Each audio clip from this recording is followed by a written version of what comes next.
여러분 여기 와서 방에만 틀어박혀 있을 거면 이젠 오지 마라. 이 말이 30년을 참고 살아온 제 입에서 나오게 될 줄 저는 정말 몰랐습니다. 저는 68세 김영자입니다. 1년에 몇 번 없는 온 가족 모임을 손꼽아 기다리던 사람이었죠.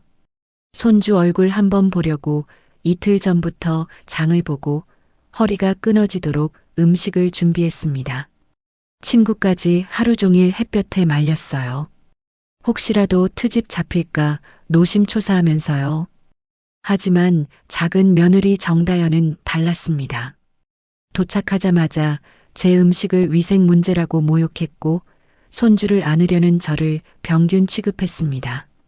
식사 후에는 방으로 들어가 문을 쾅 닫아버렸죠.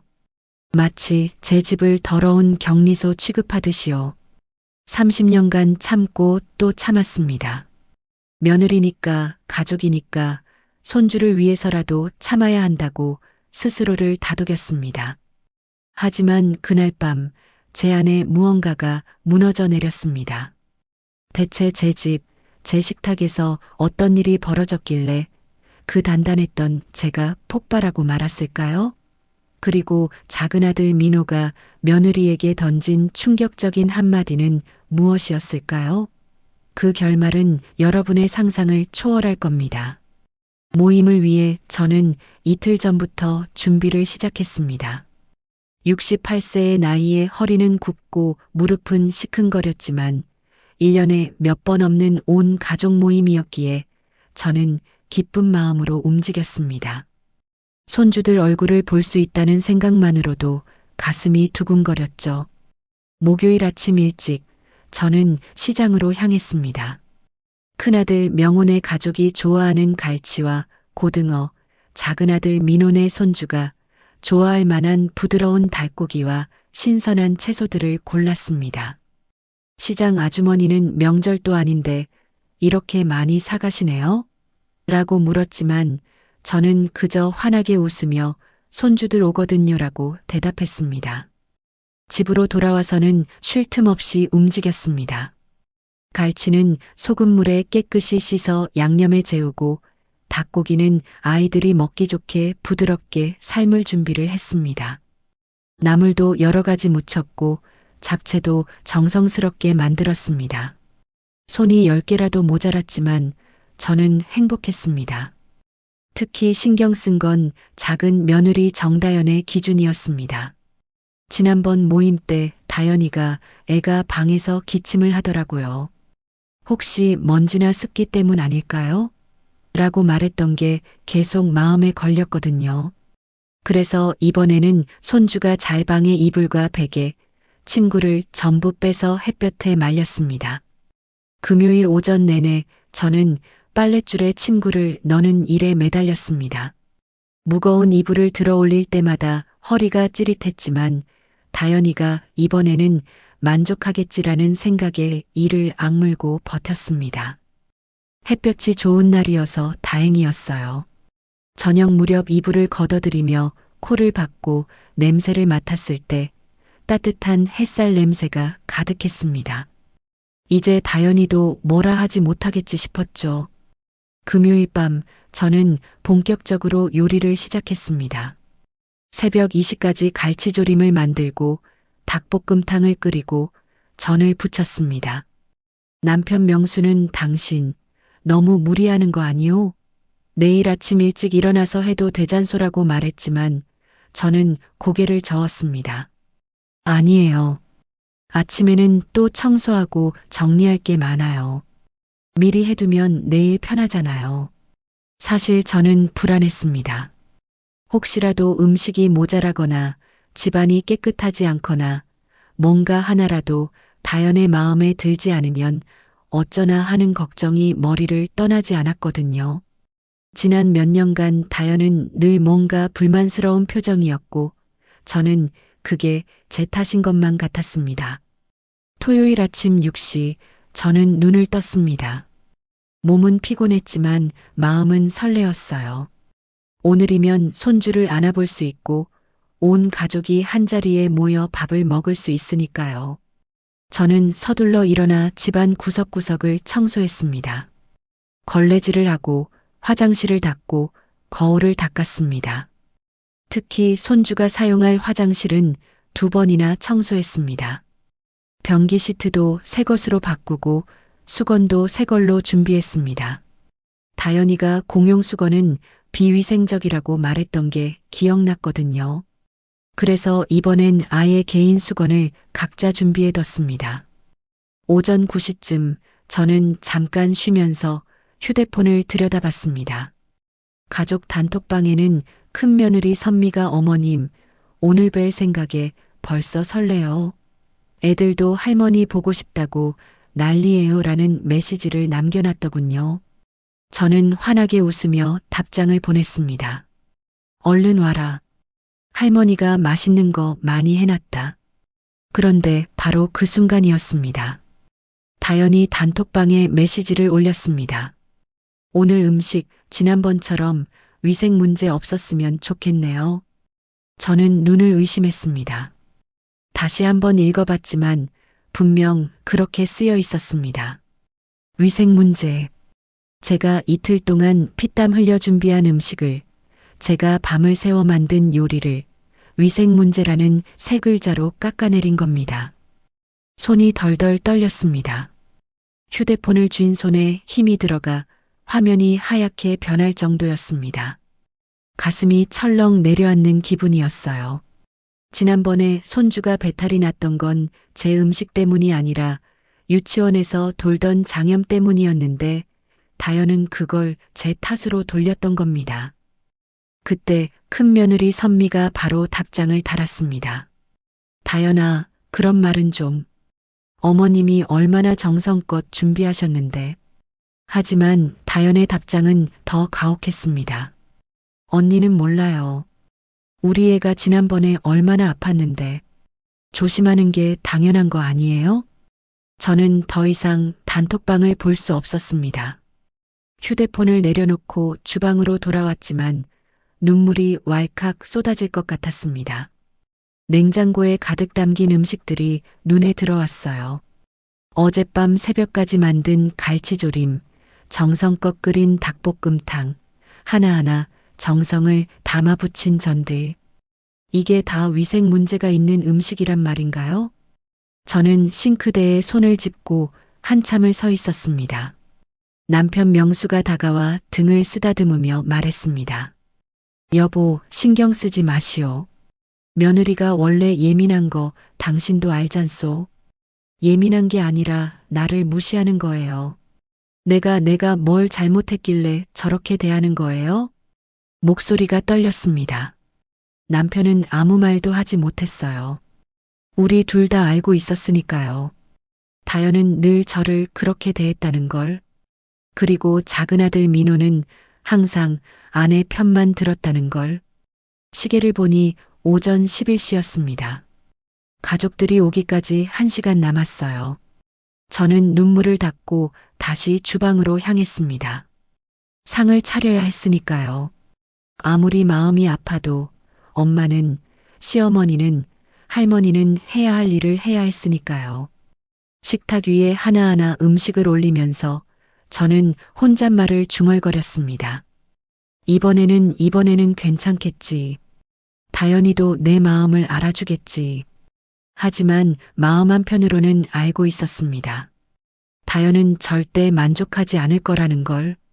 제가 아무리 노력해도, 아무리 정성을 쏟아도 그 아이 눈에 저는 영원히 부족한 시어머니일 뿐이라는 걸. 정오가 조금 지났을 무렵 초인종이 울렸습니다. 제일 먼저 도착한 건 큰아들 명훈의 가족이었습니다. 어머니, 안녕하세요. 큰며느리 선미가 환하게 웃으며 인사했고 두 손주가 저를 껴안으며 할머니 하고 소리쳤습니다. 저는 그 순간만큼은 모든 걱정을 잊을 수 있었어요. 손주들의 따뜻한 체온이 가슴으로 전해졌고 이 작은 생명들을 위해서라면 뭐든 할 수 있을 것 같았습니다. 할머니가 얼마나 보고 싶었는데 우리 예쁜 것들. 선미는 주방으로 들어와 음식들을 보더니 감탄했습니다. 어머님, 이걸 언제 다 준비하셨어요? 진짜 대단하세요. 저는 이렇게 못해요. 아이고, 뭘. 너희 올 생각에 즐거웠지. 선미의 따뜻한 말에 제 마음이 조금 누그러졌습니다. 적어도 큰 며느리는 제 마음을 알아주니까요. 명호도 옆에서 어머니 고생 많으셨어요. 냄새 진짜 좋네요라며 웃었습니다. 하지만 그 평화는 오래가지 못했습니다. 30분 뒤 작은 아들 민호네 가족이 도착했습니다. 초인종 소리에 저는 현관으로 달려갔어요. 문을 열자 민호가 먼저 들어왔고 그 뒤로 다연이 4살 손주를 데리고 들어왔습니다. 어머니 왔습니다. 민호는 밝게 웃었지만 다연의 표정은 달랐습니다. 인사도 제대로 하지 않고 현관에 신발을 벗으며 짜증 섞인 한숨을 내쉬었어요. 휴, 진짜 멀다. 왜 이렇게 교통이 막혀? 그래도 무사히 와서 다행이네. 어서 들어와라. 다연아, 애 무겁지? 내가 안을게. 저는 손주를 안으려고 손을 뻗었습니다. 하지만 다연은 휙 몸을 돌리며 손주를 제게서 멀리했습니다. 괜찮아요. 애가 낯 가려서요. 할머니한테 익숙해질 때까지 제가 안고 있을게요. 낯을 가린다고요? 손주는 제 얼굴을 또렷이 기억하고 있었어요. 지난번에도 제 품에서 재롱을 부렸는데 말이죠. 다연은 그저 제가 손주를 안는 걸 원치 않았던 겁니다. 그래, 그럼 안으로 들어가자. 밥 다 됐다. 저는 어색하게 웃으며 안으로 안내했습니다. 다연은 거실을 둘러보더니 미간을 찌푸렸어요. 여기 왜 이렇게 더워요? 온도 좀 낮춰주세요. 애가 땀 흘리겠어요. 아, 그래. 지금 바꿀게. 저는 서둘러 에어컨 온도를 낮췄습니다. 사실 큰 손주들이 춥다고 해서 온도를 올려뒀었는데 다연의 말 한마디에 다시 내려야 했죠. 다연은 소파에 앉지도 않고 손주를 안은 채 서서 집안 곳곳을 훑어봤습니다. 마치 위생검사관이라도 된 것처럼요. 제 집이, 제가 이틀 동안 청소하고 닦은 이 집이 그 아이 눈에는 더럽고 불결하게 보이는 모양이었습니다. 다연아, 여기 앉아라. 물 줄까? 아니요, 괜찮아요. 저희 생수 가져왔어요. 다연은 가방에서 생수통을 꺼냈습니다. 제가 준비한 정수기 물은 마시지 않겠다는 뜻이었죠. 그 모습을 본 선미가 저를 안쓰러운 눈으로 바라봤지만 아무 말도 하지 못했습니다. 자, 그럼 다들 식탁으로 모여라. 밥 먹자. 남편 명수가 분위기를 바꾸려고 큰 소리로 말했습니다. 우르르 식탁으로 모였고 저는 주방에서 마지막 국그릇을 들고 나왔어요. 식탁 위에는 이틀간 제 희생이 담긴 음식들이 가득했습니다. 갈치조림, 닭볶음탕, 고등어구이, 각종 나물, 잡채, 전. 하나하나가 제 땀과 정성으로 만든 것들이었어요. 큰아들 가족은 감탄하며 젓가락을 들었습니다. 우와, 진짜 맛있겠다. 어머니 요리 최고예요. 하지만 다연은 달랐습니다. 다연은 식탁을 찬찬히 둘러보더니 갈치조림 앞에서 젓가락을 멈췄습니다. 그리고는 모두가 들을 수 있는 목소리로 말했습니다. 저희는 시장 생선 못 먹어요. 순간 식탁이 조용해졌습니다. 모두의 시선이 다연에게로 향했죠.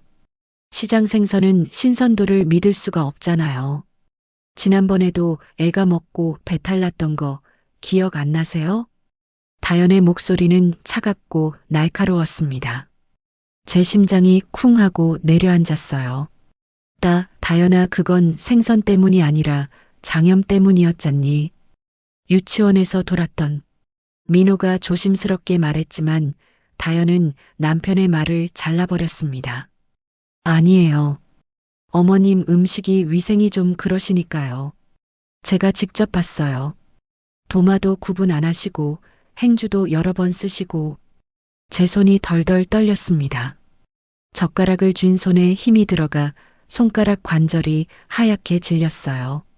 제 음식이, 제 정성이 위생 문제라는 낙인이 찍히는 순간이었습니다. 큰아들 명호가 이를 악물었습니다. 다연아, 그런 말은 너무한 거 아니야? 어머니가 얼마나. 오빠, 저는 사실을 말하는 거예요. 아이 건강이 최우선이잖아요. 어머님도 이해하실 거예요. 다연은 전혀 미안해하지 않았습니다. 오히려 당당했어요. 마치 자신이 정의를 실현하는 사람인 양. 저는 말문이 막혔습니다. 변명하고 싶었지만 목소리가 나오지 않았어요. 그저 떨리는 손으로 그릇을 내려놓을 뿐이었습니다. 그때 다연이 손주에게 소리쳤습니다. 손대지 마. 저런 기름진 건 먹으면 안 된다 그랬지? 손주가 닭볶음탕을 먹으려던 참이었어요. 아이는 깜짝 놀라 숟가락을 떨어뜨렸고 그 소리가 식탁 위에 쩡그랑 울렸습니다. 저는 더 이상 숨쉴 공간조차 느껴지지 않았습니다. 제 가슴이 답답하고 목이 메었어요. 눈물이 핑 돌았지만 참았습니다. 여기서 울면 안 된다고, 며느리 앞에서 약한 모습 보이면 안 된다고 스스로를 다독였습니다. 선미가 제 손을 꽉 잡았습니다. 어머님, 괜찮으세요? 저는 고개를 끄덕이며 억지로 웃었습니다. 괜찮아, 괜찮다. 하지만 괜찮지 않았습니다. 전혀요.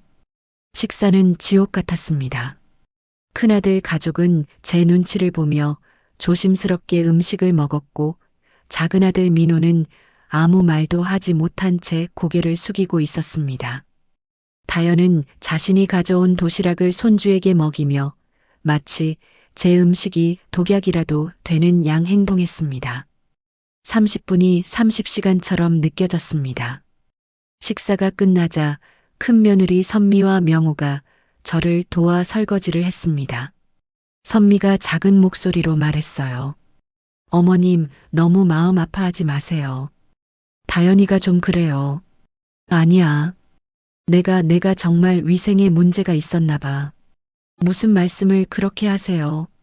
어머님 음식이 얼마나 깨끗하고 맛있는데요. 다연이가 너무한 거예요. 선미의 위로가 고마웠지만 제 마음의 상처는 아물지 않았습니다. 그리고 더 끔찍한 일이 벌어졌습니다. 식사가 끝나자마자 다연이 손주를 안고 방으로 향했습니다. 저희 잠깐 쉴게요.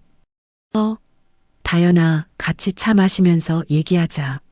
제가 불렀지만 다연은 돌아보지도 않았습니다. 그대로 방문을 열고 들어가더니 쾅 하고 문을 닫아버렸습니다. 저는 그 자리에 멍하니 서 있었습니다. 온 가족이 모인 자리에서 다연은 저를 완전히 무시하고 방으로 도망쳐버린 겁니다.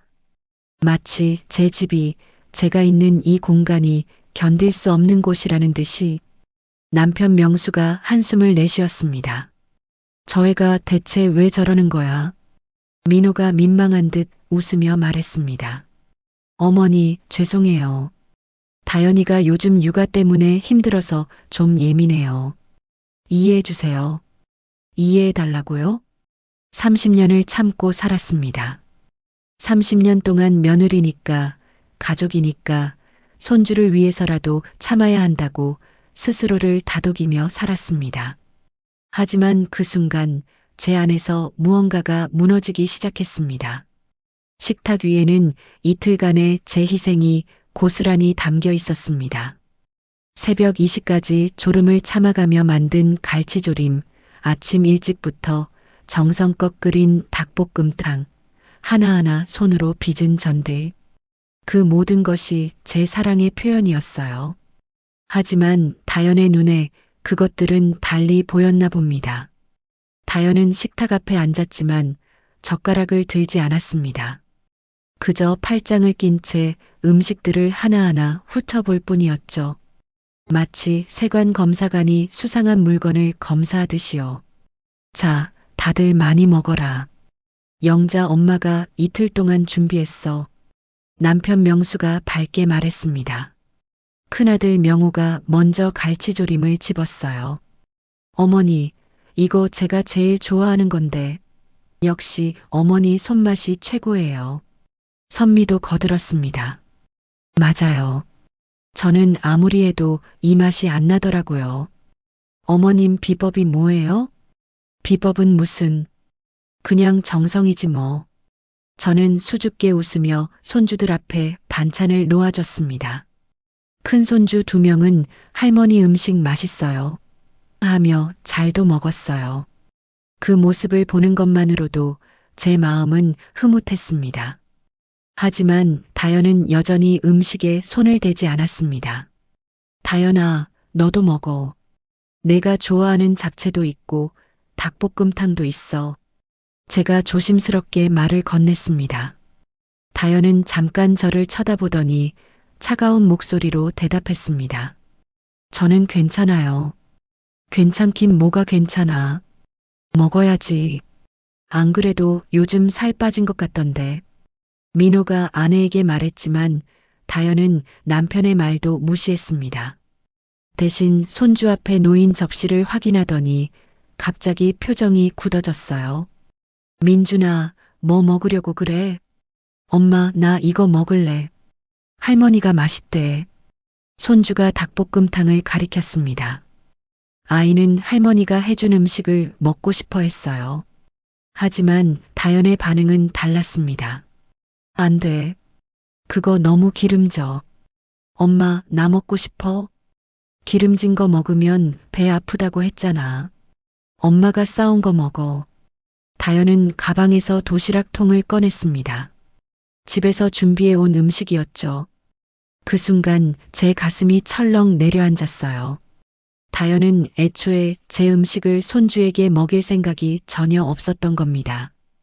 다연아, 그래도 할머니가 해준 건데. 민호가 난처한 표정으로 말했지만 다연은 단호했습니다. 여보, 우리의 건강이 우선이잖아요. 지난번 일도 있고. 지난번 일이라니. 또 그 얘기를 꺼내는군요. 손주가 장염에 걸렸던 건 유치원에서 돌던 바이러스 때문이었는데 다연은 계속 그걸 제 음식 탓으로 돌렸습니다. 선미가 참다 못해 끼어들었습니다. 다연아, 그건 장염이었잖아. 보건소에서도 그렇게 말했잖니. 언니는 모르실 거예요. 저는 엄마니까 제 아이가 뭘 먹고 어떻게 되는지 제일 잘 알아요. 다연의 목소리에는 적대감이 묻어났습니다. 선미를 향한 것이기도 했지만 결국은 저를 향한 칼날이었어요. 명호가 이를 악물었습니다. 다연아, 지금 내 태도가 너무한 거 아니야? 어머니가 이틀 동안 얼마나 정성껏 준비하셨는데. 오빠, 저도 어머님 정성은 감사해요. 하지만 아이 건강은 타협할 수 없는 문제잖아요. 다연은 전혀 물러서지 않았습니다. 오히려 더 당당해졌어요. 마치 자신이 훌륭한 엄마로서 당연한 선택을 하고 있다는 듯이. 저는 젓가락을 든 채 멈춰 있었습니다. 입안이 바짝바짝 말랐어요. 뭔가 말을 해야 할 것 같은데 목소리가 나오지 않았습니다. 그때였습니다. 다연이 갈치조림을 가리키며 말했습니다. 그리고 솔직히 말씀드리면요. 저희는 시장 생선은 못 먹어요. 식탁이 순식간에 조용해졌습니다. 포크를 들던 선미의 손이 멈췄고 명호는 다연을 노려봤습니다. 남편 명수의 얼굴이 붉어지기 시작했어요. 시장 생선이 뭐가 문제야? 남편이 낮은 목소리로 물었습니다. 하지만 다연은 전혀 주눅 들지 않았어요. 시장 생선은 신선도를 믿을 수가 없잖아요. 언제 잡았는지도 모르고 보관 상태도 불확실하고. 요즘 같은 세상에 누가 시장 생선을 먹어요? 다연아. 민호가 급하게 아내를 제지했습니다. 하지만 이미 늦었어요. 다연의 말은 식탁 위에 폭탄처럼 떨어졌고 모두를 얼어붙게 만들었습니다. 뭐? 시장 생선을 누가 먹냐고? 명호가 자리에서 일어서려고 했습니다. 선미가 황급히 남편의 팔을 잡았죠. 여보, 진정해. 어머님 앞에서. 아니, 근데 저건 너무한 거 아니야? 어머니가 얼마나 고생해서 장보고 요리하셨는데. 명호의 목소리가 커졌습니다. 큰손주 2명이 깜짝 놀라 엄마를 바라봤어요. 분위기가 급격히 험악해지고 있었습니다. 저는 떨리는 손으로 그릇을 내려놓았습니다. 손가락에 힘이 들어가지 않아 그릇이 식탁에 닿으며 딸그락 소리를 냈어요. 괜찮아, 다연이 말도 일리가 있어.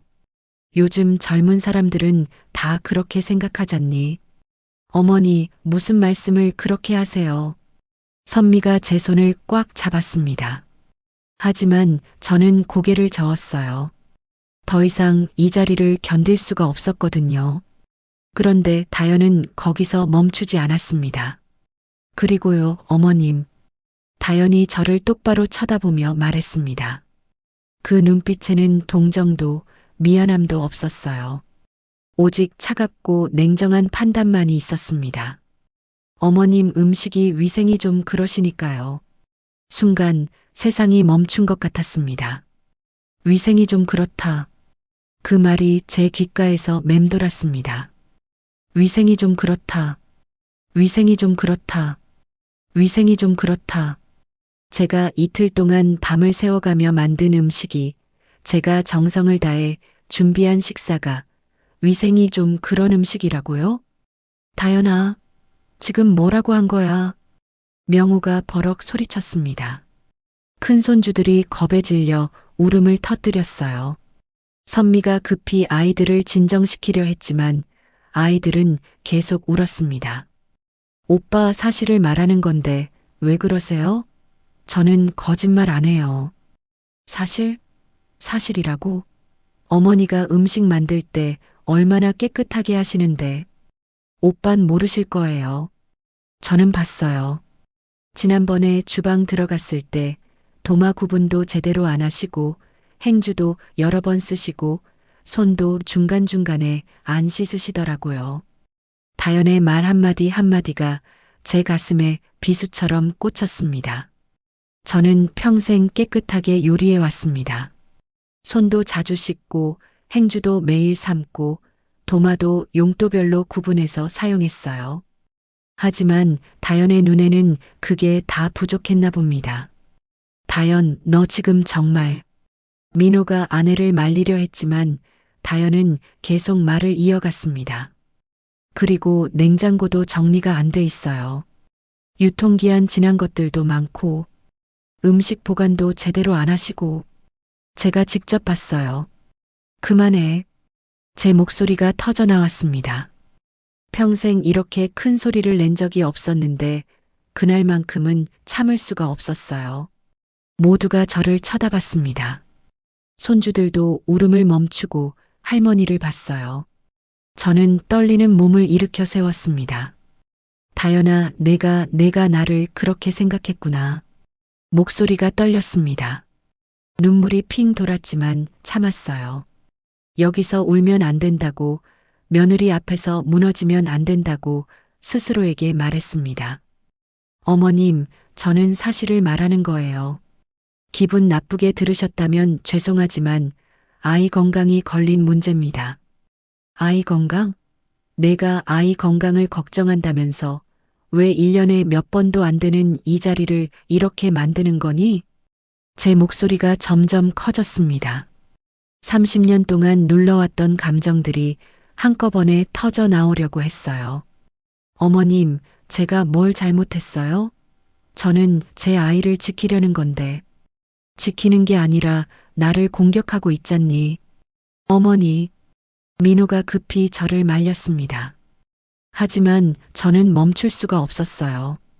다연아, 나도 참을 만큼 참았어. 내가 내 음식을 위생 문제 있다고 단톡방에 쓸 때도 참았어. 내가 내 집을 더럽다고 생각하는 거 알면서도 참았어. 하지만 식탁에서 온 가족이 모인 이 자리에서 내 음식을 그렇게 모욕하는 건 참을 수가 없어. 제 손이 덜덜 떨렸습니다. 심장이 미친 듯이 뛰었어요. 평생 이렇게 화를 낸 적이 없었는데 그날은 달랐습니다. 다연도 자리에서 일어섰습니다. 그럼 어쩌라고요? 제가 거짓말을 해야 했어요? 제 아이한테 위생 문제 있는 음식을 먹이라고요? 다연아. 선미가 소리쳤지만 다연은 멈추지 않았습니다. 저도 할 말 있어요. 저는 1년에 몇 번 이 집에 오는데 올 때마다 스트레스예요. 뭔가 잘못 말하면 눈치 보이고 음식 안 먹으면 또 뭐라고 할까봐 조마조마하고 저도 힘들어요. 그럼 오지 마. 제 입에서 그 말이 튀어나왔습니다. 저도 모르게 나온 말이었어요. 뭐라고요? 오지 말라고. 내가 이 집이 그렇게 싫으면, 내 음식이 그렇게 더럽게 느껴지면 앞으로 오지 마. 어머니. 민호가 황급히 저를 말렸습니다. 남편 명수도 제 팔을 잡았어요. 하지만 저는 뿌리칠 수 없었습니다. 다연이 비웃듯이 웃었습니다. 좋아요. 안 올게요. 어차피 오기도 싫었어요. 다연아. 민호가 아내를 붙잡았지만 다연은 이미 식탁을 떠나고 있었습니다. 손주를 안아들고 현관으로 향했어요. 여보, 가자. 나 더 이상 못 있겠어. 다연아, 잠깐만. 어머니, 죄송합니다. 제가 다연이 좀 진정시킬게요. 민호가 아내를 따라 나갔습니다. 현관에서 둘의 다투는 소리가 들렸어요. 다연아, 너 왜 그래? 어머니한테 왜 그렇게 말해? 나보고 어쩌라고. 난 사실을 말한 건데. 내 엄마가 위생관념이 없는 건 사실이잖아. 아, 그게 무슨 말이야. 사실이잖아. 너도 알잖아. 지난번에 내 조카들 배탈 났을 때 그건 장염이었다고. 넌 왜 맨날 내 엄마 편만 들어? 내 아내는 생각 안 해. 목소리가 점점 커졌습니다. 저는 그 자리에 주저앉고 싶었어요. 다리에 힘이 풀려 의자를 붙잡았습니다. 선미가 제 옆에 와서 등을 쓰다듬었습니다. 어머님, 괜찮으세요? 물 좀 드세요. 내가 뭘 잘못한 거니? 제 목소리는 떨렸고 눈물이 뺨을 타고 흘러내렸습니다. 더 이상 참을 수가 없었어요. 어머님은 아무 잘못 없으세요. 다연이가 너무한 거예요. 아니야, 뭔가 내가 잘못한 게 있을 거야. 그 애가 나를 그렇게 싫어할 이유가.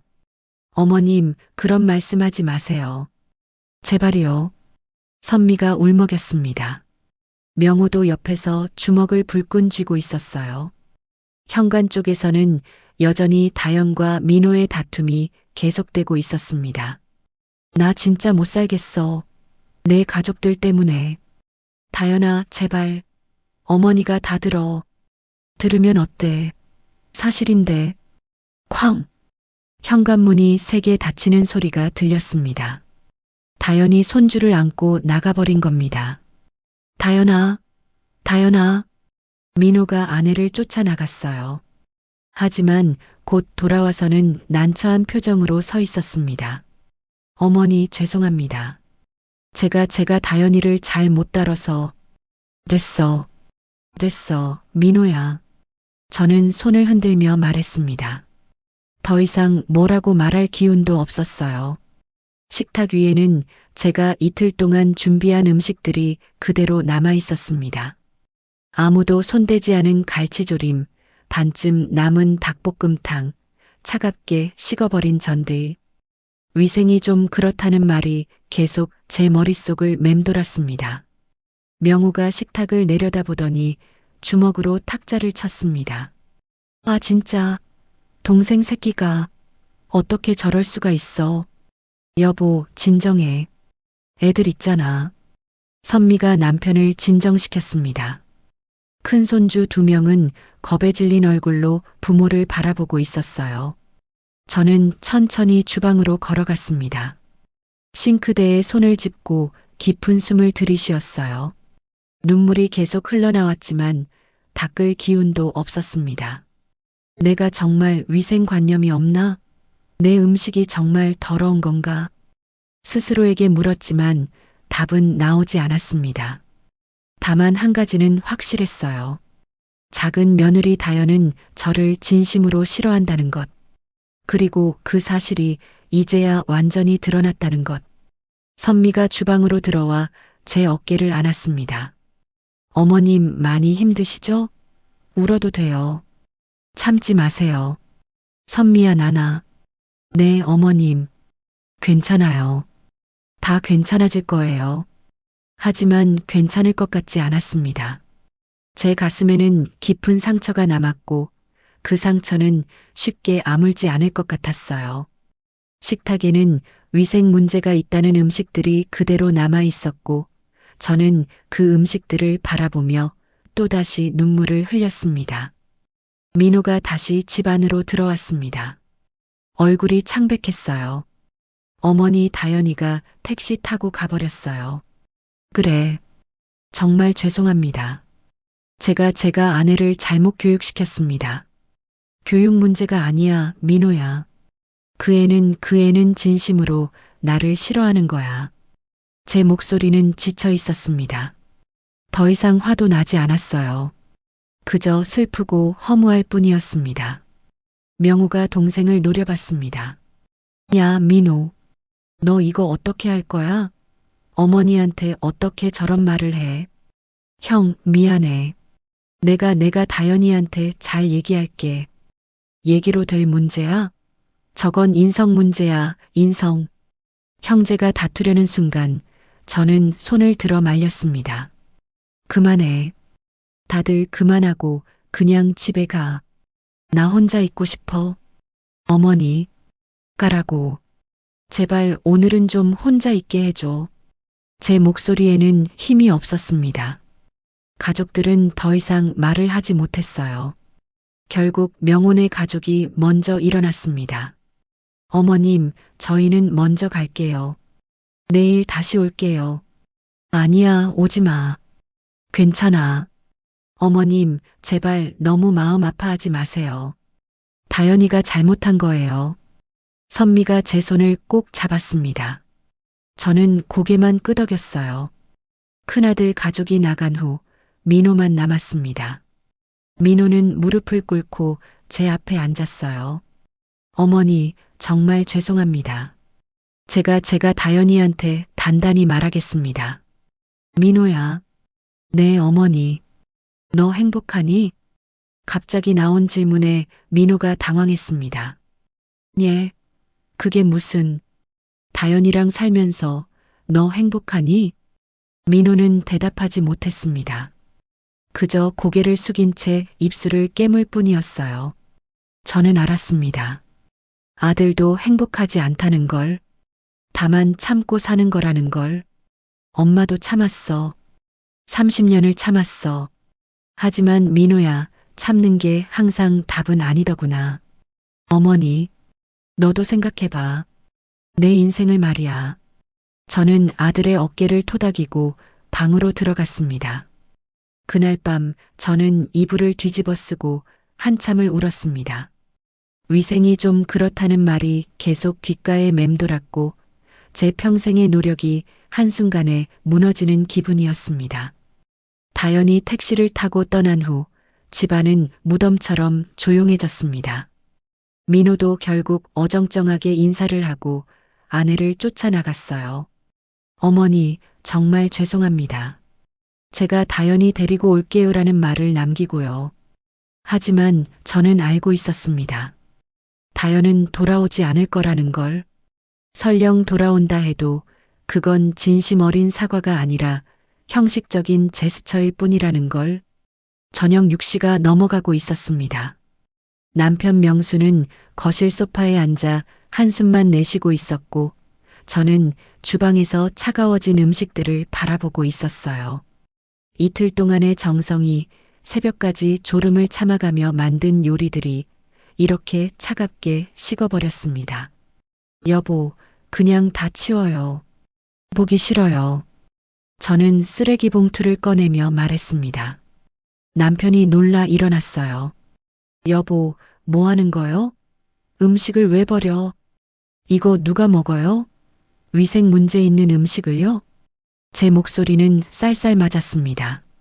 남편은 아무 말도 하지 못했어요. 저는 하나하나 음식들을 쓰레기 봉투에 담기 시작했습니다. 갈치조림, 닭볶음탕, 잡채, 전. 모든 게 쓰레기가 되어버렸습니다. 영자야. 됐어요. 아무 말하지 마세요. 저는 묵묵히 음식을 치웠습니다. 눈물이 나려고 했지만 더 이상 울고 싶지 않았어요. 울 만큼 울었으니까요. 오후 7시쯤 민호에게서 전화가 왔습니다. 남편이 받았어요. 민호야. 다연이는 찾았니? 그래. 알았어. 내일 온다고? 알았어.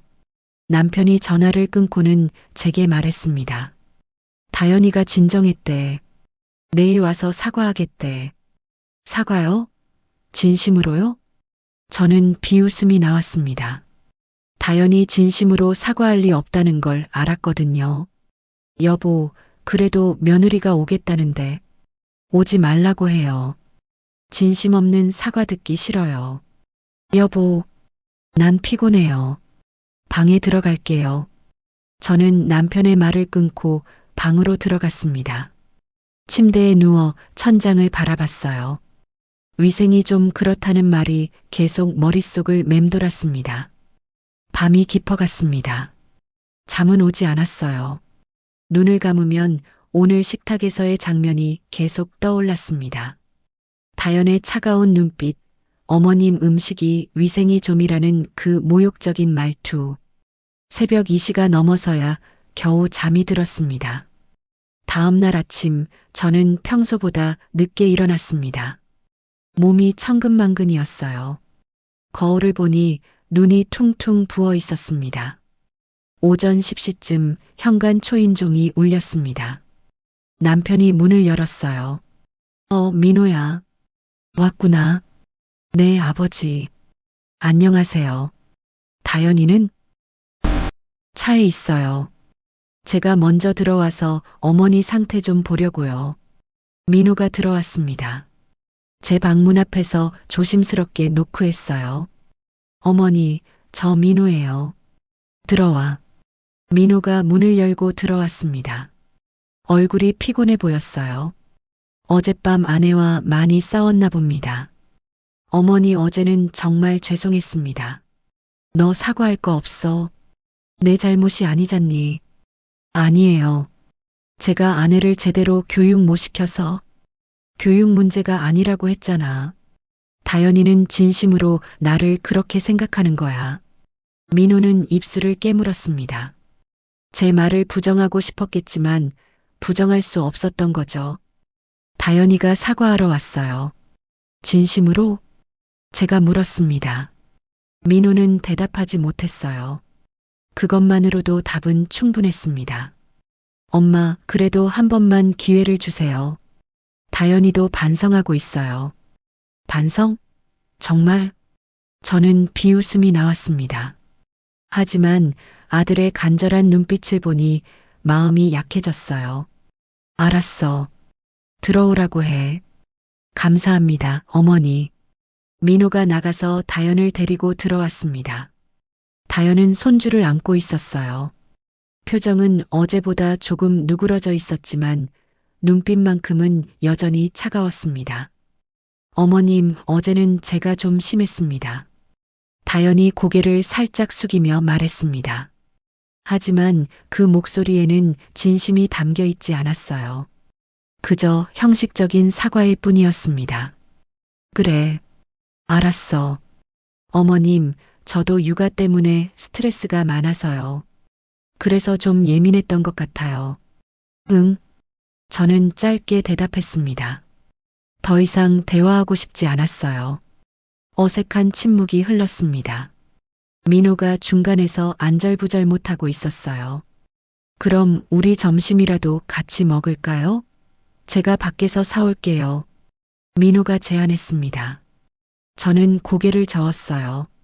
아니야. 난 입맛 없어. 너희끼리 먹어. 어머니. 괜찮아. 가서 먹고 와.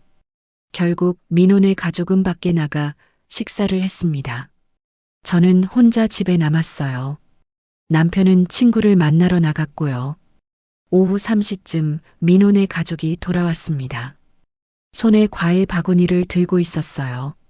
어머니, 이거 드시라고 사왔어요. 그래, 고마워. 저는 억지로 웃으며 받았습니다. 하지만 마음은 전혀 기쁘지 않았어요. 그때 다연이 입을 열었습니다. 어머님, 저희 오늘 일찍 가봐야 할 것 같아요. 애가 좀 피곤해하네요. 벌써 가겠다고요? 사과하러 왔다면서 제대로 된 대화 한번 나누지 않고 가겠다고요? 그래, 그럼 가거라. 저는 더 이상 붙잡고 싶지 않았습니다. 다연도 여기 있고 싶지 않을 게 뻔했으니까요. 그럼 저희 가볼게요. 어머님 건강하세요. 다연은 형식적인 인사를 하고 현관으로 향했습니다. 민호가 미안한 표정으로 저를 바라봤지만 저는 고개를 돌렸어요. 가족이 떠난 후 집은 다시 조용해졌습니다. 저는 소파에 앉아 멍하니 있었어요. 과일 바구니를 보니 화가 났습니다. 이런 형식적인 사과, 이런 거칠애가 제겐 필요 없었거든요. 저녁이 되었습니다. 남편이 돌아왔어요. 민호네 갔나? 네. 오후에 갔어요. 다연이가 사과했대? 형식적으로요. 그래도 사과는 했잖소. 진심 없는 사과가 무슨 의미가 있어요? 저는 쓴웃음을 지었습니다. 남편은 아무 말도 하지 못했어요. 며칠이 지났습니다. 큰 며느리 선미에게서 전화가 왔어요.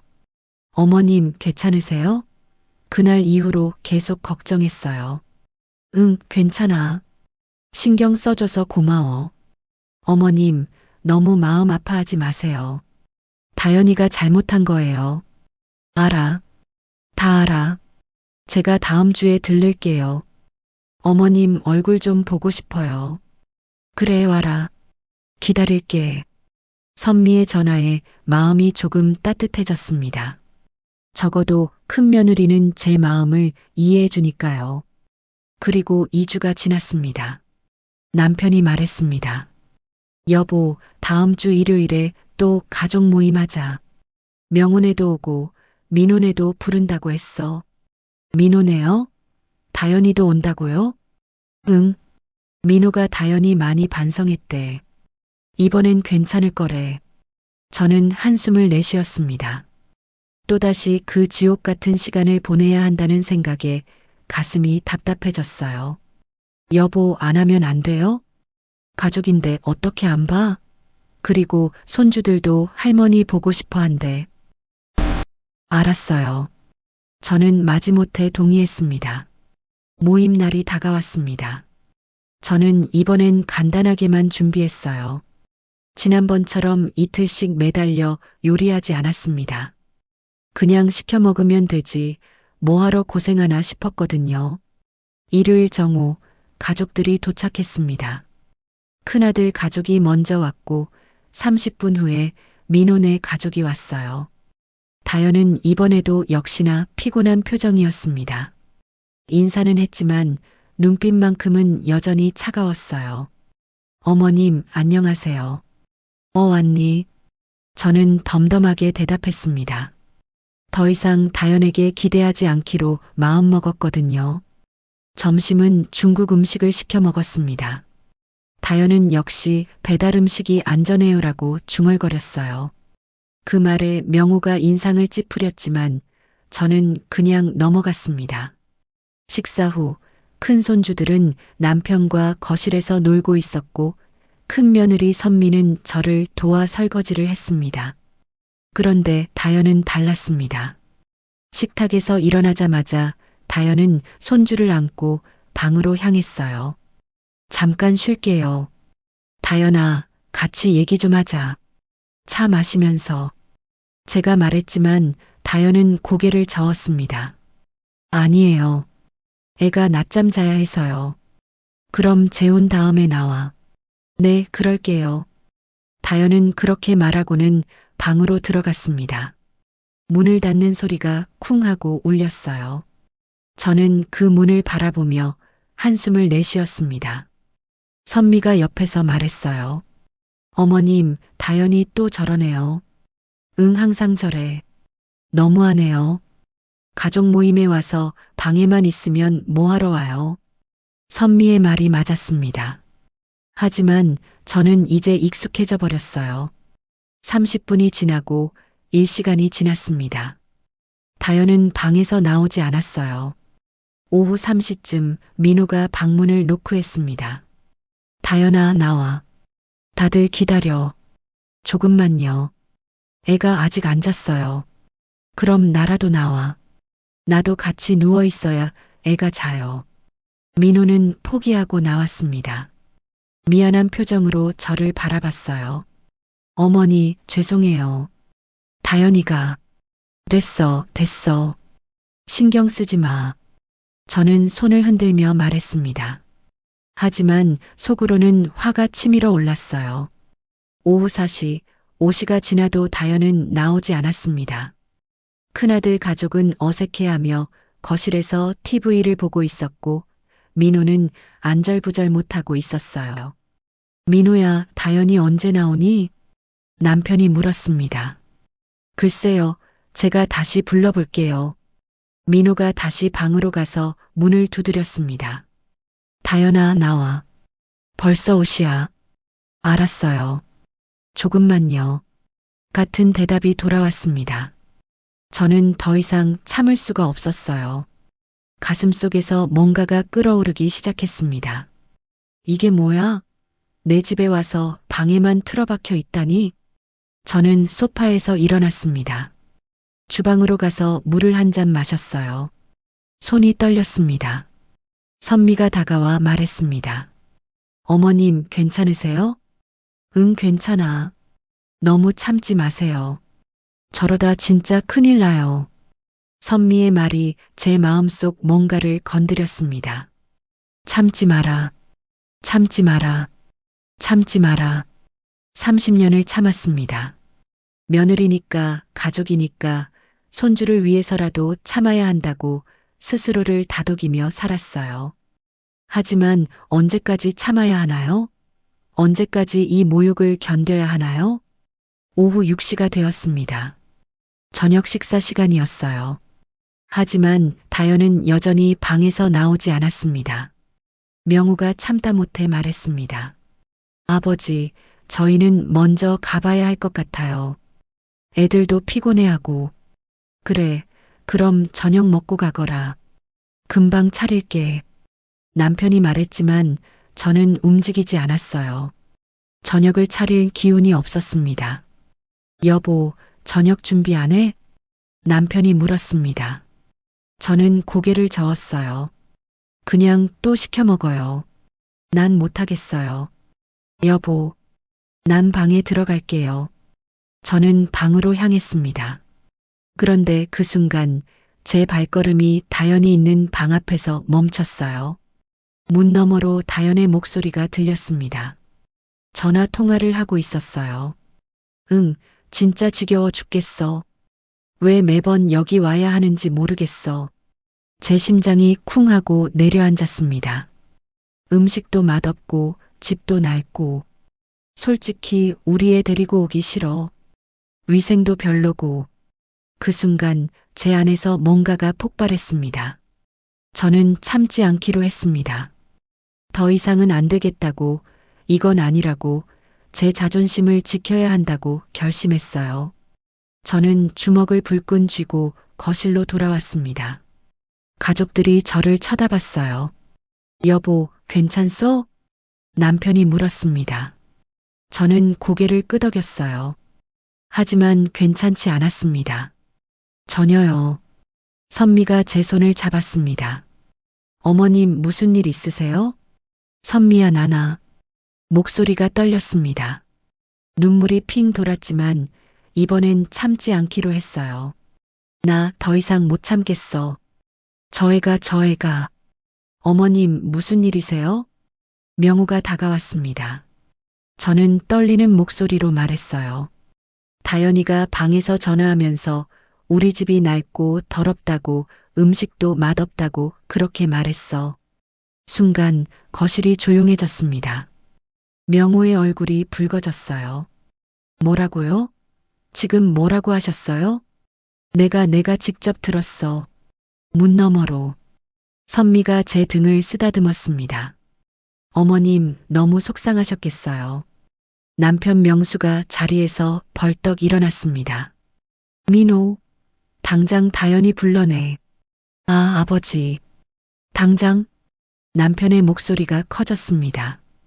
평소에는 온화한 남편이었는데 그날만큼은 달랐어요. 민호가 황급히 방으로 향했습니다. 문을 두드렸어요. 다연아, 나와. 지금 당장. 왜요? 무슨 일인데요? 나와보면 알아. 빨리. 민호의 목소리도 평소와 달리 단호했습니다. 잠시 후 방문이 열리고 다연이 나왔어요. 손주를 안고 있었습니다. 왜 이러세요? 애깨잖아요. 다연은 짜증 섞인 표정이었습니다. 하지만 거실의 분위기를 느끼고는 표정이 굳어졌어요. 무슨 일이에요? 명우가 다연을 노려봤습니다. 다연 씨, 당신 방금 전화로 뭐라고 했어요? 예. 무슨 말씀이세요? 이 집이 낡고 더럽다고, 음식이 맛없다고, 그렇게 말했죠? 다연의 얼굴이 하얗게 질렸습니다. 그건 제가, 어머니가 다 들으셨어요. 명호의 목소리는 차갑고 날카로웠습니다. 다연이 저를 쳐다봤어요. 그 눈빛에는 당황과 함께 조금의 적대감이 섞여 있었습니다. 어머님, 그건 제가 친구한테 그냥이라고? 제 목소리가 터져 나왔습니다. 내 입에서 그냥 그런 말이 나올 수 있어? 내 집을 그렇게 생각하면서 왜 왔어? 왜 여기 왔냐고. 어머님, 30년 동안 참았어. 30년 동안 내가 나를 무시하는 거 알면서도 참았어. 하지만 이건 아니야. 이건 정말 아니야. 제 목소리는 떨렸고 눈물이 뺨을 타고 흘러내렸습니다. 어머님, 제가 잘못했어요. 죄송합니다. 다연이 고개를 숙였지만 그 사과는 또다시 형식적이었어요. 남편이 벌떡 일어서서 다연 앞으로 다가갔습니다. 다연 씨, 당신 진심으로 사과할 생각 있어? 네, 죄송합니다. 죄송하다는 말만 하면 돼? 당신이 우리 집사람한테 얼마나 상처를 줬는지 알아? 남편의 목소리가 점점 커졌습니다. 민호가 아내를 감쌌습니다. 아버지, 진정하세요. 제가 다연이한테 잘 말할게요. 민호야, 너도 문제야. 내 아내가 어머니한테 이렇게 대하는데 왜 가만히 있어? 아버지, 이 집에 오기 싫으면 오지 마. 앞으로 가족 모임 때도 오지 마. 남편의 선언에 다들 놀랐습니다. 저도 놀랐어요. 평소에는 조용하던 남편이 이렇게까지 화를 내다니. 다연의 얼굴이 창백해졌습니다. 죄송합니다. 제가 정말 잘못했어요. 됐어. 말로만 사과하지 말고. 명호가 소리쳤습니다. 분위기는 최악이었습니다. 큰 손주들이 겁에 질려 울기 시작했고 선미가 급히 아이들을 달랬어요. 저는 더 이상 그 자리에 있을 수 없었습니다. 방으로 들어가 문을 닫았어요. 그리고 혼잣말처럼 중얼거렸습니다. 내가 그렇게 마음에 안 드나 내가. 눈물이 왈칵 쏟아졌습니다. 이불을 뒤집어 쓰고 한참을 울었어요. 문 밖에서는 여전히 가족들이 다투는 소리가 들렸습니다. 그날 밤은 제 인생에서 가장 길고 고통스러운 밤이었습니다. 방 안에서 한참을 울고 난 후 저는 침대 끝에 앉아 있었습니다. 눈물도 다 마른 것 같았어요. 이제는 슬픔보다 분노가 그리고 그 분노보다 더 깊은 허무함이 밀려왔습니다. 30년을 참았는데 30년을. 문 밖에서는 여전히 목소리들이 들렸습니다. 남편과 큰아들 명호가 다연을 질책하는 소리, 민호가 중간에서 어쩔 줄 몰라 하는 소리, 선미가 아이들을 달래는 소리. 시계를 보니 저녁 7시가 넘어가고 있었습니다. 저는 천천히 일어나 세면대로 갔습니다. 거울 속 제 모습은 처참했어요. 눈이 퉁퉁 부어 있고 얼굴은 창백했습니다. 68년을 살아오면서 이렇게 지쳐 보인 적은 없었던 것 같아요. 찬물로 얼굴을 씻었습니다. 정신을 차려야 했어요. 더 이상 도망칠 수 없다는 걸 알았습니다. 방문을 열고 나왔습니다. 거실에서는 여전히 긴장된 분위기가 흐르고 있었어요. 다연은 소파 한쪽 구석에 앉아 손주를 안고 있었고, 민호는 그 옆에서 난처한 표정으로 서 있었습니다. 명우와 선미는 맞은편 소파에 앉아 있었고, 남편은 창가에 서서 팔짱을 낀 채 다연을 노려보고 있었어요. 제가 나타나자 모두의 시선이 저에게로 향했습니다. 여보, 괜찮소? 남편이 다가왔습니다. 저는 고개를 끄덕였어요. 어머니, 민호가 조심스럽게 말을 걸었습니다. 저는 그를 지나쳐 다연 앞으로 걸어갔어요. 다연은 저를 올려다봤습니다. 그 눈빛에는 여전히 회피하고 싶은 마음이 가득했어요. 하지만 저는 이번엔 피하지 않기로 했습니다. 다연아, 내 어머님, 너 진심으로 사과할 마음 있니? 제 목소리는 차분했지만 그 안에는 30년간 쌓인 무게가 담겨 있었습니다. 다연은 입술을 깨물었어요. 죄송합니다, 어머님. 뭐가 죄송한데? 제가 말을 좀 심하게 했습니다. 말을 심하게 한 게 문제가 아니야. 내가 나를 어떻게 생각하는지가 문제지. 제 말에 다연이 고개를 들었습니다. 어머님, 너는 나를 무시하잖아. 내 음식을, 내 집을, 나를. 처음부터 그랬어. 아니에요, 어머님. 아니긴 뭐가 아니야.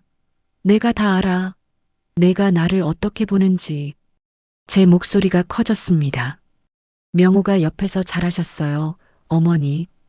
다 말씀하세요라고 거들었어요. 다연의 얼굴이 굳어졌습니다. 어머님, 제가 어머님을 무시한 적은 없어요. 없어? 정말? 저는 비웃음이 나왔습니다. 그럼 내 음식을 위생 문제라고 한 건 뭐야? 시장 생선을 누가 먹느냐고 한 건?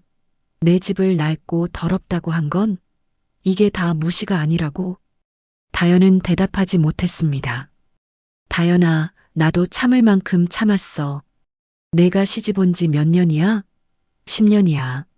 10년 동안 나는 내가 편하길 바라면서 참았어.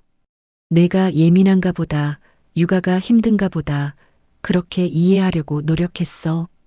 제 목소리는 떨렸지만 계속 말을 이어갔습니다. 하지만 10년이 지나도 너는 변하지 않았어. 아니, 오히려 더 심해졌어. 내가 뭘 해도 만족하지 못했어. 내가 아무리 노력해도 내 눈에는 부족한 시어머니였어. 어머님, 말 끊지 마. 오늘은 내가 할 말 다 할 거야. 제 목소리에 다연이 움찔했습니다. 남편이 제 옆에 서서 손을 잡아줬어요. 여보, 천천히 하시오. 다 말씀하시오. 저는 깊은 숨을 들이쉬고 다시 말을 이었습니다. 다연아, 내가 내 나이 때는 말이야. 시어머니 눈치 보느라 밥도 제대로 못 먹었어. 화장실 가는 것도 눈치 봤어. 하지만 참았어. 그게 며느리의 도리라고 배웠으니까. 어머님, 너는 달라. 너는 시어머니한테 눈치도 안 보고 하고 싶은 말 다 하고 하고 싶은 대로 다 하잖아. 그게 나쁘다는 게 아니야. 요즘 세상이 그렇잖아. 나도 이해해. 제 말에 다연이 조금 놀란 표정을 지었어요. 하지만 다연아, 자유롭게 사는 것과 무례한 건 달라. 내 의견을 말하는 것과 상대를 모욕하는 건 다르다고. 어머님, 저는 어머님을 모욕한 적이 했어. 수없이 많이 했어. 제 목소리가 다시 커졌습니다. 내 음식을 위생 문제라고 한 게 모욕이 아니야? 내 집을 더럽다고 한 게 모욕이 아니야? 온 가족이 모인 자리에서 내 얼굴에 침 뱉은 거나 마찬가지야. 다연의 얼굴이 새하얗게 질렸습니다. 민호가 아내를 감싸려 했습니다. 어머니, 다연이도 잘못을 인정하고. 민호야, 너 잠깐 입 다물어. 제가 아들을 제지했습니다. 민호가 깜짝 놀라 멈춰 섰어요. 너도 문제야, 민호야. 내 아내가 어머니한테 이렇게 대하는데 왜 가만히 있었어?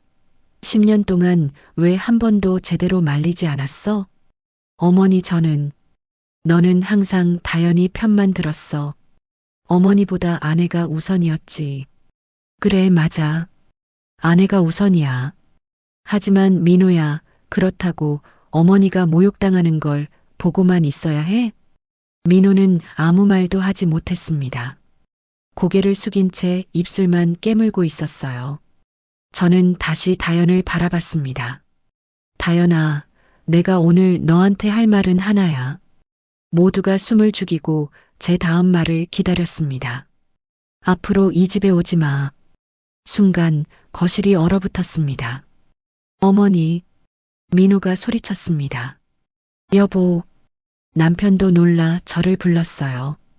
하지만 저는 흔들리지 않았습니다. 여기 와서 방에만 틀어박혀 있을 거면, 내 음식을 더럽다고 할 거면, 내 집을 혐오할 거면 차라리 오지 마. 안 오는 게 서로한테 나아. 어머님, 그게 무슨 말씀이세요? 다연이 처음으로 큰 목소리를 냈습니다. 당황한 기색이 역력했어요. 무슨 말이긴. 그대로야. 너 이 집 오기 싫잖아. 나도 이제 내 얼굴 보기 싫어. 서로 안 보는 게 편하잖아. 어머니, 진정하세요. 민호가 제 앞을 가로막았습니다. 민호야, 비켜. 어머니, 다연이가 잘못했어요. 인정해요. 하지만 이렇게까지 하시면. 이렇게까지? 내가 뭘 어떻게 했는데? 저는 아들을 똑바로 쳐다봤습니다. 나는 그냥 사실을 말하는 거야. 내 아내는 이 집이 싫어. 나도 이제 내 아내가 싫어. 그러니까 서로 안 만나면 되잖아. 어머니, 민호야, 너는 어떠니? 너는 행복하니? 제 질문에 민호가 멈칫했습니다. 다연이랑 살면서 너 정말 행복해? 어머니, 그건 대답 못하잖아. 너도 힘들잖아. 내 아내 눈치 보느라 우리 집 욕 들으면서 중간에 끼어서 고생하잖아. 민호의 눈가가 붉어졌습니다. 어머니, 죄송합니다. 미안할 거 없어. 내 잘못이 아니야. 저는 다시 다연을 바라봤습니다. 다연아, 마지막으로 묻겠어. 너 진심으로 이 가족의 일원이 되고 싶어? 진심으로 나를 어머니로 생각해? 다연은 입술을 떨었습니다. 대답하고 싶었지만 거짓말은 하고 싶지 않은 표정이었어요.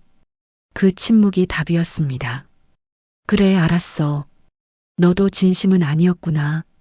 제 말에 다연이 고개를 들었어요. 그 눈에는 이제 적대감보다는 당황과 죄책감이 섞여 있었습니다.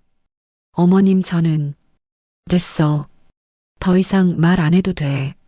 나도 이제 지쳤어. 저는 소파에 주저앉았습니다. 갑자기 모든 힘이 빠지는 것 같았어요. 선미가 다가와 제 어깨를 안았습니다. 어머님, 괜찮으세요? 응, 괜찮아. 이제야 후련해. 정말 그랬습니다. 30년 동안 가슴속에 담아뒀던 말들을 다 쏟아내고 나니 후련했어요. 명호가 다연 앞으로 다가갔습니다. 다연 씨, 당신 이제 결정해야 해요. 이 가족과 함께 할 건지 아니면 나갈 건지. 오빠, 그게 무슨. 나도 더 이상 못 봐주겠어요. 어머니가 얼마나 상처받으셨는지 알아요? 10년 동안 얼마나 참으셨는지 알아요? 명호의 목소리는 단호했습니다. 당신이 만약 진심으로 이 가족의 일원이 되고 싶다면 지금부터라도 달라져야 해요. 어머니를 진심으로 대하고 이 집을 존중해야 해요. 다연은 아무 말도 하지 못했습니다. 그때 민호가 입을 열었습니다. 다연아, 모두가 민호를 바라봤습니다. 민호는 깊은 숨을 들이쉬고는 아내를 똑바로 쳐다봤어요. 다연아, 나 너한테 할 말이 있어. 여보, 오늘 내가 다 봤어. 내가 어떻게 행동했는지, 어떻게 말했는지. 형이 맞아. 너 너무했어. 다연의 눈이 커졌습니다. 여보, 무슨 소리야? 당신이 날? 응, 내가 너를 말하는 거야. 어머니한테 너무했어. 우리 가족한테 너무했어. 민호의 목소리는 떨렸지만 확고했습니다. 나도 10년 동안 참았어. 내가 어머니한테 어떻게 대하는지 보면서 속으로 얼마나 괴로웠는지 알아? 하지만 나는 계속 내 편을 들었어. 왜냐하면 내 아내니까. 여보. 하지만 다연아, 이건 아니야. 오늘 내가 한 말들, 내가 보인 태도들, 이건 정말 아니야. 민호는 주먹을 불끈 쥐었습니다. 나 이대로는 못 살겠어. 그 말에 모두가 숨을 죽였습니다. 무슨 소리야, 여보? 다연이 떨리는 목소리로 물었습니다. 다연아, 우리 당분간 따로 지내자. 뭐? 다연이 벌떡 일어섰습니다. 손주가 깜짝 놀라 울기 시작했어요. 당신 지금 무슨 소리 하는 거야? 나 진심이야. 당분간 우리 거리 좀 두자. 나도 생각 좀 해봐야겠어. 생각? 무슨 생각? 우리 관계에 대해서, 우리 가족에 대해서, 그리고 우리 미래에 대해서. 민호의 말에 다연의 얼굴이 창백해졌습니다. 여보, 농담이지? 그렇지? 아니야. 나 진심이야. 민호야. 제가 아들을 불렀습니다. 민호가 저를 바라봤어요. 어머니, 죄송합니다. 하지만 저도 결단을 내려야 할 것 같아요. 이대로는 안 되겠어요. 민호의 눈에는 눈물이 맺혀 있었습니다. 다연이 남편에게 매달렸습니다. 여보, 제발. 내가 잘못했어. 내가 정말 잘못했어. 다시는 안 그럴게. 제발. 다연아, 넌 맨날 그래. 다시는 안 그럴게. 잘못했어. 하지만 달라지지 않잖아. 아니야. 이번엔 진짜야. 나 정말 변할게. 다연아. 민호는 아내를 떼어냈습니다. 미안해. 하지만 나 결정했어. 당분간 우리 따로 지내자. 그동안 우리 둘 다 생각 좀 해보자. 싫어. 난 싫어. 다연이 울먹이며 소리쳤습니다. 하지만 민호는 흔들리지 않았어요. 다연아, 너 우리 엄마한테 얼마나 심하게 했는지 알아? 내가 오늘 처음으로 우리 어머니가 우는 거 봤어. 68세 우리 어머니가 며느리 때문에 우는 거 봤어. 민호의 목소리가 높아졌습니다. 나 그거 보는데 가슴이 찢어지는 것 같았어. 내 어머니가 저렇게까지 상처받아야 하나? 내 아내 때문에? 여보, 다연아, 미안해. 하지만 나 지금 결정해야 해. 어머니와 아내 사이에서. 민호는 저를 바라봤습니다. 어머니, 정말 죄송합니다. 제가 이제야 정신을 차렸습니다. 민호야, 저 다연이랑 당분간 따로 지낼게요. 그동안 다연이도 생각을 좀 하고 저도 생각을 좀 해볼게요. 저는 아들을 바라봤습니다. 그 눈에는 결연한 의지가 담겨 있었어요. 민호야, 그래도 부부인데. 어머니, 부부도 서로 존중해야 부부예요. 다연이는 저희 가족을 존중하지 않았어요. 그건 저를 존중하지 않은 거나 마찬가지예요. 민호는 다연을 바라봤습니다. 다연아, 짐 싸. 오늘은 내 친정에 가 있어. 여보, 제발. 다연아, 나도 힘들어. 제발 내 결정 존중해줘. 다연은 울면서 손주를 안았습니다. 알았어, 알았어. 내가 갈게. 내가 나쁜 며느리니까, 내가 문제니까, 내가 나가면 되는 거지. 다연아, 그런 식으로 말하지 마. 아니야. 다 내 탓이야. 다 내가 잘못했어. 다연은 울먹이며 방으로 향했습니다. 짐을 싸러 간 거죠. 민호는 그 자리에 주저앉았습니다. 두 손으로 얼굴을 가렸어요. 민호야. 제가 아들 옆에 앉았습니다. 어머니, 제가 제대로 한 건가요? 응. 잘했어. 넌 용감한 결정을 한 거야. 하지만 다연이는 이제 생각할 시간이 필요해. 너도 그렇고. 저는 아들의 어깨를 토닥였습니다. 20분 후 다연이 짐을 들고 나왔습니다. 눈이 퉁퉁 부어 있었어요. 간다. 다연은 짧게 말하고 현관으로 향했습니다. 민호가 따라 나갔어요. 조심히 가. 도착하면 연락해. 알았어. 다연은 마지막으로 거실을 돌아봤습니다. 저와 눈이 마주쳤어요. 어머님 죄송합니다. 이번에는 진심이 담겨 있었습니다. 다연의 눈에는 진짜 후회가 보였어요. 응, 알았어. 조심히 가거라. 저는 담담하게 대답했습니다. 다연이 문을 나섰습니다. 택시가 떠나는 소리가 들렸어요. 민호가 돌아와 소파에 앉았습니다. 온 가족이 조용히 앉아 있었어요. 한참의 침묵 후 저는 입을 열었습니다. 아, 이제야 내 가슴이 편하다. 정말 그랬습니다. 30년 만에 처음으로 가슴이 뻥 뚫린 기분이었어요. 남편이 제 손을 잡았습니다. 여보, 고생 많았소. 아니에요. 전 괜찮아요. 선미가 울먹이며 말했습니다. 어머님 정말 멋지세요. 오늘 정말 멋지셨어요. 선미야, 고마워. 내가 있어서 얼마나 든든했는지 몰라. 명호도 거들었습니다. 어머니, 오늘 정말 시원하셨을 거예요. 저도 속이 다 시원해요. 그래, 고맙다 얘들아. 저는 가족들을 둘러봤습니다. 비록 한 명이 빠졌지만 남은 가족들의 얼굴에는 편안함이 묻어났어요. 민호가 조용히 말했습니다. 어머니, 죄송합니다. 그리고 감사합니다. 뭐가 고마워? 어머니가 말씀해 주셔서요. 덕분에 저도 정신 차렸어요. 이대로 살면 안 되겠다는 걸 깨달았어요. 민호의 눈에는 결의가 담겨 있었습니다. 민호야, 너 힘들 거야. 괜찮겠니? 괜찮아요, 어머니. 형이랑 형수님이 도와주실 거잖아요. 명호가 동생의 어깨를 두드렸습니다. 당연하지. 우리가 있잖아. 저는 내 자녀들을 바라보며 미소 지었습니다. 30년을 참았습니다. 30년 동안 며느리의 눈치를 보고 상처를 받고 혼자 사귀며 살았어요. 하지만 오늘 저는 제 목소리를 냈습니다. 제 자존심을 지켰습니다. 그리고 깨달았습니다.